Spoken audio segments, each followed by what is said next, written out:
Just gonna stand there and watch me there. It's alright because along the way it hurts. Just gonna stand there and hear me cry.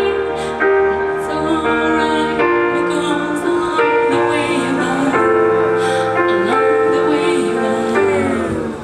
I can't tell you what it really is. I can only tell you what it feels like. And right now it's still light in my windpipe. I can't breathe but I still fight. Well, I can't fight. As long as the front feels right, it's like I'm in fight. High up full of jerk on my head. It's like I'm having pain and the love the more suffer as I forget.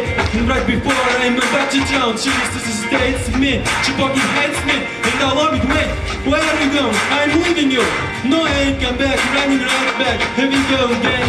So insane, cause when it's going good, it's going great. I'm a Superman with the wind at his back. Just plays plain, but when his back is awful.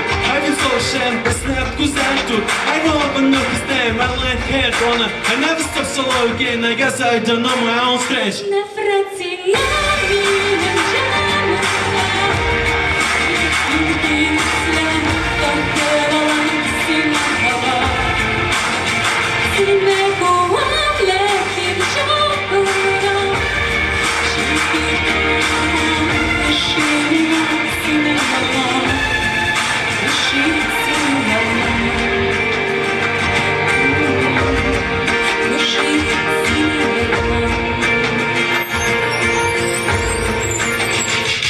Simine kuranmadım, beni yanımda kurdun. Başka biri gelip bir sesinanı kiri vurdun. Yarattırdın, uyandırdın, başı buldun hakkını.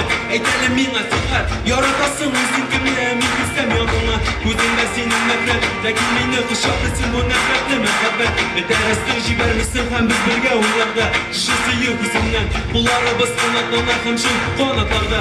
Bir dışarı bitti, şehir üstü görünmeyi, elle fayda büyükte. İsker dışa tegen nefret şundan bir yerge kıştık. Aşılar күңіл толы, ләкин біз бетін көштік. Сен ерақта болғанда тырышам ұнатырға, ләкин көңіл құтыра. Әйтәлі меңа зиғар, нешек мұңнан құтылырға. Ерақында көз бақи, әйтәлі бұл менің сұрау түгіл.